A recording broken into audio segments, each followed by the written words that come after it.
Bienvenidos a una nueva entrega de Vida Inteligente por Caraota Radio Virtualmente Real. Un programa cargado de información interesante, buena música y mucho optimismo.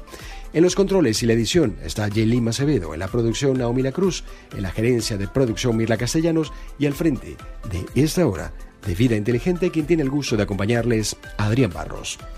El programa llega a ustedes gracias al Dr. Miguel Luces Izquierdo, cirujano bariátrico y metabólico con más de 10 años de experiencia en el tratamiento de la obesidad. @cirugía bariátrica y metabólica en Instagram. 10 años transformando vidas. Vamos con buena música en Vida Inteligente. Bueno, comenzamos una nueva semana en Vida Inteligente. Es lunes 11 de mayo, 132º día del año. Quedan 234 para despedirnos de este 2020. Hoy en el programa vamos a conversar con Yelvis Arteaga, presidente de la organización PNL Maracaibo y autor de Tu primer libro de PNL. Nos va a exponer su óptica de la situación que estamos atravesando y el lado positivo de esta pandemia. Hoy 11 de mayo es Día del Servicio Civil en Guatemala, en Argentina Día del Himno Nacional, en Bulgaria Día de los Santos Cirilio y Metodio, creadores del alfabeto cirílico, en Chile Día del Estudiante y Día Nacional del Teatro, y en España, en Badalona, Noches de San Anastasio, patrono de la ciudad con la quema del demonio. Bueno, y comenzamos revisando la historia en Vida Inteligente. En el año 330, tras 6 años de trabajos y aún sin terminar las obras, el emperador Constantino el Grande proclama Bizancio, Constantinopla, actual Estambul, en Turquía, como la nueva capital del Imperio Romano Oriental, un acto que ayudó a transformarla en una de las principales ciudades del mundo. En 1904 nació uno de los grandes del arte universal, Salvador Dalí, pintor español, considerado uno de los máximos representantes del surrealismo. Es conocido por sus impactantes y oníricas imágenes surrealistas. Sus habilidades pictóricas se suelen atribuir a la influencia y admiración por el arte renacentista. También fue un experto dibujante. Los recursos plásticos dalinianos también abordaron el cine, la escultura y la fotografía, que le condujo a numerosas colaboraciones con otros artistas audiovisuales. Tuvo la habilidad de forjar un estilo marcadamente personal y reconocible, que en realidad era muy ecléctico y que vampirizó innovaciones ajenas. Una de sus obras más célebres es La persistencia de la memoria, de 1931. La única diferencia entre un loco y yo es que yo no estoy loco. Salvador Dalí. Y en 1916 nace otro grande, pero de la literatura, Camilo José Cela, escritor español, autor prolífico como novelista, periodista, ensayista, editor de revistas, conferenciante. Fue académico de la Real Academia Española durante 45 años y galardonado, entre otros, con el Premio Príncipe de Asturias de las Letras en 1987, Premio Nobel de Literatura en 1989, Premio Cervantes en 1995. Por sus méritos literarios, en 1996, el rey Juan Carlos I le otorgó el Marquesado de Iria Flavia, creado ex profeso. En 1927 se crea la Academia de Artes y Ciencias Cinematográficas de Hollywood para promover la industria del cine. Fue fundada en Los Ángeles, en California, por el productor norteamericano Louis B. Mayer. La corporación se distingue mundialmente por sus premios anuales a los films de Hollywood, popularmente conocidos como los Oscars.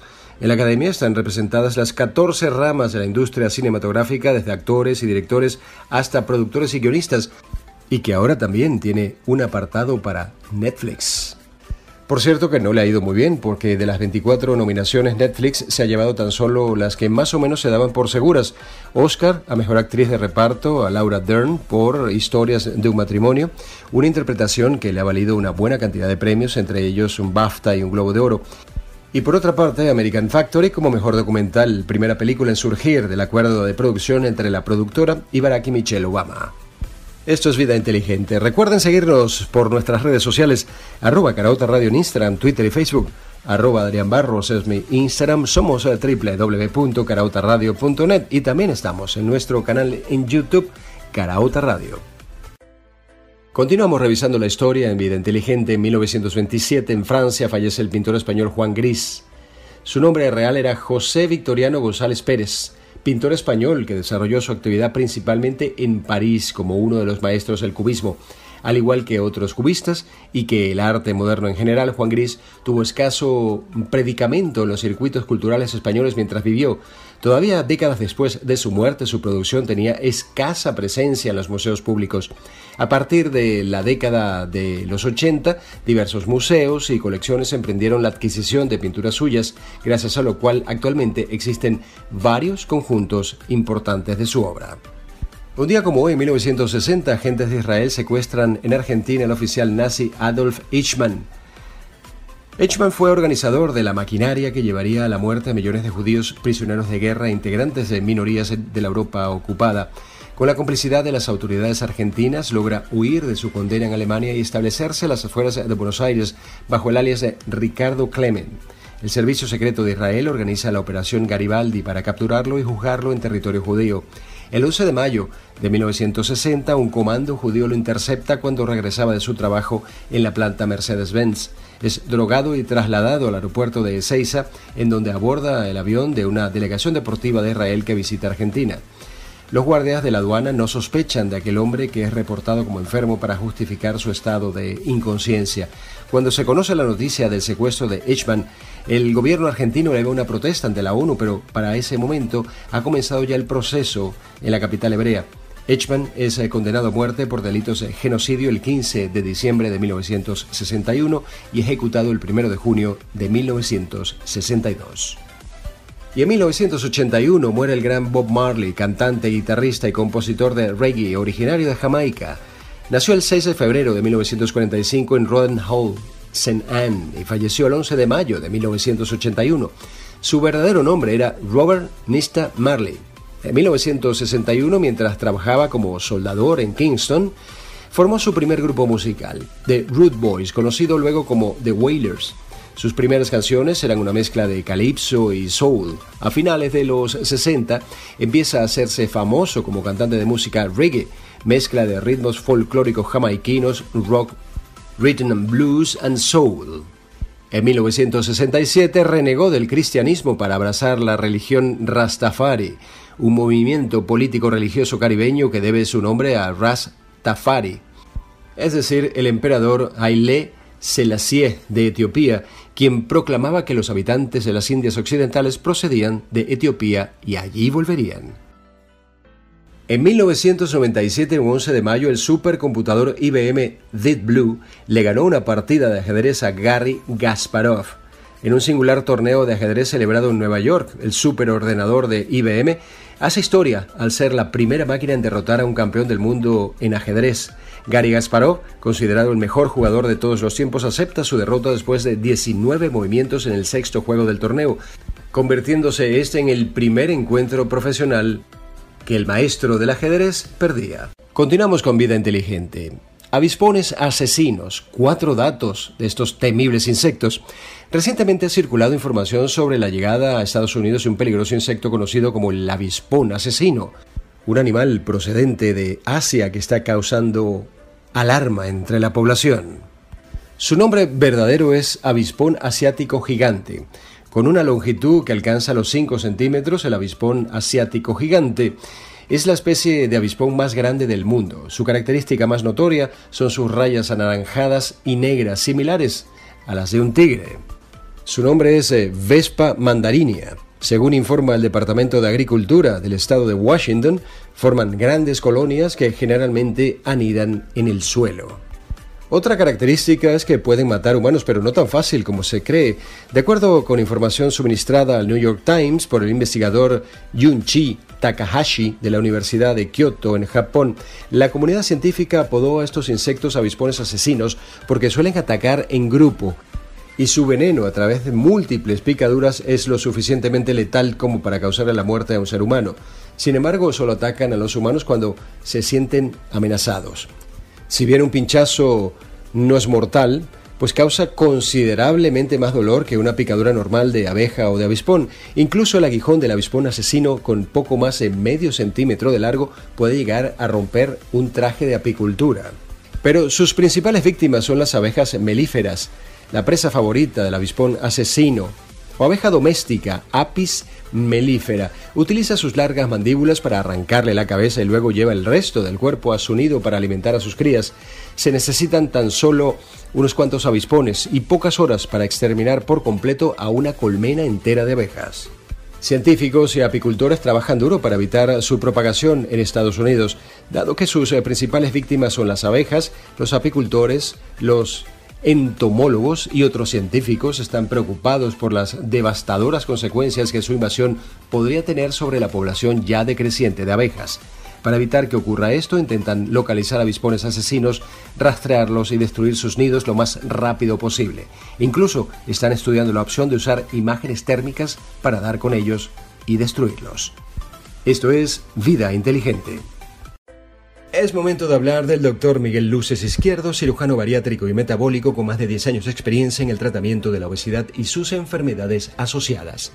El Dr. Miguel Luces Izquierdo tiene alianzas con distintas clínicas de Caracas con alto nivel de calidad y ética. Si quieres solucionar definitivamente tu problema de obesidad, consulta a nuestro equipo 0414-889-1144 o @cirugía bariátrica y metabólica en Instagram. Dr. Miguel Luces Izquierdo, 10 años transformando vidas. Y en esta parte de Vida Inteligente vamos a conversar con Yelvis Arteaga, presidente de la organización PNL Maracaibo y autor de Tu primer libro de PNL. Buenas tardes, Yelvis, bienvenido a Vida Inteligente, te agradecemos atender nuestra llamada y te preguntamos, ¿en qué consiste la programación neurolingüística? Hola, mi nombre es Yelvis Arteaga, soy maestro practicante de programación neurolingüística. Soy autor de Tu primer libro de PNL. La programación neurolingüística es una tecnología que nace en los años 70 y ha venido evolucionando desde esos momentos de la mano de John Grinder y Richard Bandler. Estas grandes personas han logrado modelar a grandes hipnoterapeutas como el conocido padre de la hipnosis moderna, Milton Erickson. En algún momento trabajaron con Virginia Satir. Virginia Satir fue conocida como una visitadora social. Ella tenía un trabajo bien particular que asistía a ciertas familias y buscaba de alguna manera cambiar los patrones que estaban teniendo de conducta y de esta manera ayudaba a esas familias disfuncionales a poder llevarse la mejor, a poder tener nuevas actitudes a partir de esa terapia. Lo importante que marca la programación lingüística y una de las cosas por las que se llama tecnología es que la programación lingüística, habiendo modelado estas grandes mentes, logra en la actualidad lo que antes tomaba quizás semanas, meses, simplemente se puede hacer en una sola sesión de programación lingüística, una sola sesión personal.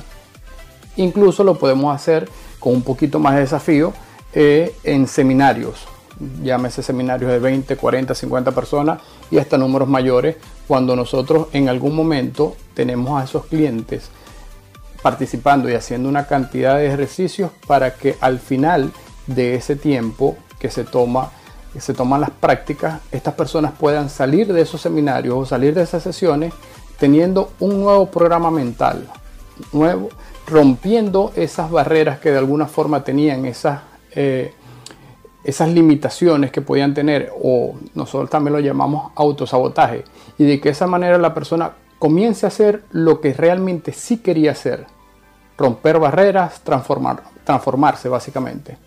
Hace muchos años tomaba mucho tiempo hacerlo, ahora increíblemente en solo 30 minutos y a veces hasta menos, nosotros podemos ayudar a la persona a que obtenga ese cambio siempre y cuando, y la única condición indispensable es que realmente la persona desee el cambio.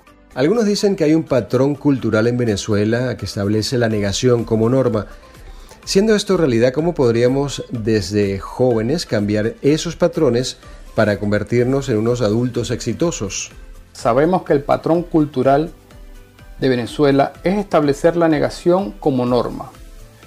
Increíblemente, en una historia que cuento precisamente en el libro que recién lancé, hablo de que yo conocí la programación lingüística, pues en algún momento escuché un programa de radio y en ese momento había un experto hablando de lenguaje asertivo. Ese seminario, al primer seminario que asistí, sin tener niños, sin tener hijos, me llamó la atención algo de manera significativa, es que decían cómo nosotros debemos hablarle a las otras personas para que esas personas hagan realmente lo que nosotros queremos. Ahora, si yo les digo a ustedes en este momento que me están escuchando, yo no quiero que ustedes piensen en un globo rojo, no pienses en un elefante, no pienses en una vaca morada. Realmente, ¿qué es lo que hay en tu mente cada vez que tú escuchas estas frases? Diferente es cuando nosotros le decimos a una persona: yo quiero que tú pienses en un caballo blanco, quiero que tú pienses en una rosa roja, no quiero que pienses en una rosa azul. Fíjate cómo, a pesar de que estoy utilizando la negación, yo estoy llevando a tu mente a que realmente haga lo que todas las mentes hacen. La mente, en una primera línea de pensamiento, hace una eliminación de la negación. En este caso estoy utilizando directamente el no. Entonces, no grites. Tú vas a pensar en una persona que está gritando, vas a eliminar esa imagen y después de eso, en una segunda línea de pensamiento, te va a tomar más tiempo. Por eso, en muchas oportunidades, cuando tú le dices a un niño: no grites, no te levantes, no corras, el niño en una primera instancia queda así como que, ok, ¿qué fue lo que me dijeron? Realmente, ¿qué es lo que yo debo hacer? Cuando tú le dices a una persona: esto es lo que hay para comer, esto es lo que vamos a hacer.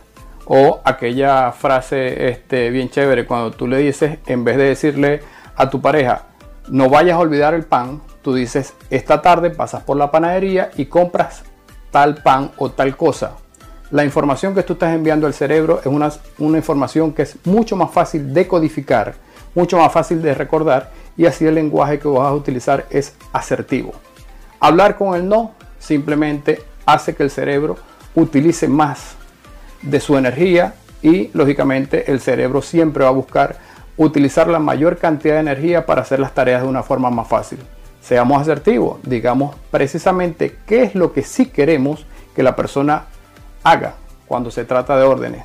Quiero que sigan escuchando esta entrevista. ¿En qué consiste la reprogramación mental para eliminar los pensamientos negativos? Uno de los ejercicios que nosotros realizamos más tanto en las sesiones personales como en los seminarios es precisamente esto. Hay personas que llaman el recuerdo negativo, lo llaman depresión. Para nosotros en programación lingüística nos encanta utilizar palabras mucho más sencillas, hablarle de una manera mucho más asertiva a nuestra mente, y por eso nosotros lo llamamos recuerdos negativos. Cuando nosotros hablamos de un recuerdo negativo, lo primero que a cualquier persona se le puede venir a su mente es alguna imagen fatídica, alguna imagen triste, quizás nostálgica. Eso siempre va a estar asociado a una emoción. Y realmente cuando si yo en este momento te digo, piensa en algo que te haga sentir triste, nostálgico, van a venir a tu mente una cantidad de imágenes. Y cuando yo logro con un ejercicio de programación lingüística separar esas imágenes de esa emoción negativa, es como también nos encanta decir, ocurre la magia. En una oportunidad, hablando con una señora después de una sesión que duró escasamente 15 minutos, ella de alguna forma me retó y me decía: yo quiero que tú me quites esto. Trabajé con ella y después yo le decía: yo quiero que tú pienses en eso que te ponía triste. Y ella se reía. Y yo le decía, ok, ya terminamos. Ella me dice: no, yo pagué por una sesión personal que debe durar aproximadamente 1 hora y tú no me puedes decir a mí que ya eso terminó.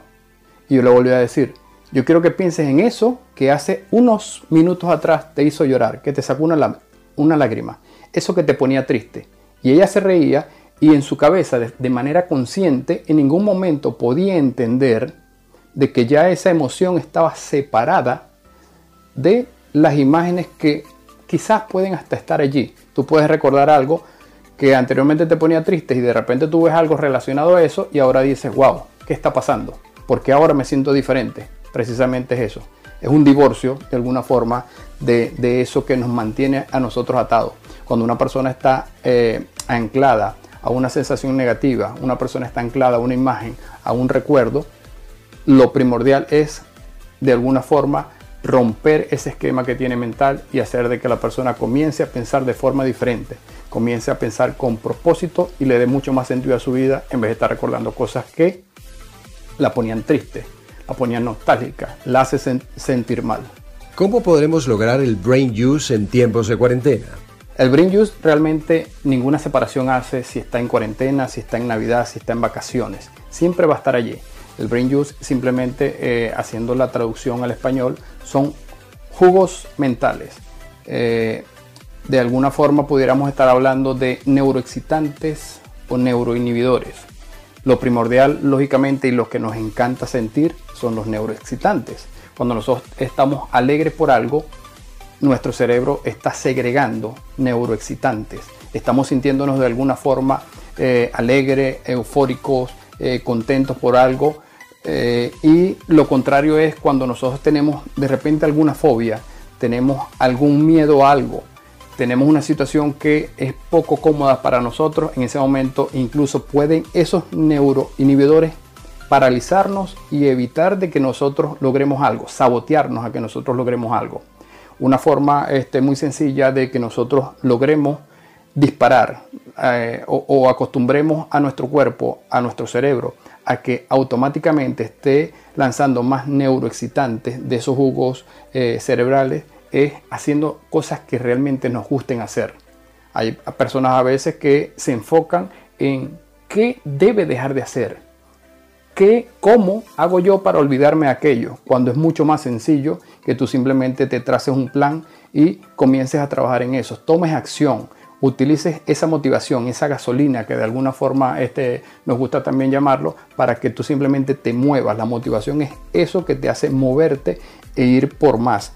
Una manera súper práctica es establecer en nuestro parámetro de decisión el tener muchas opciones, tener más de una opción.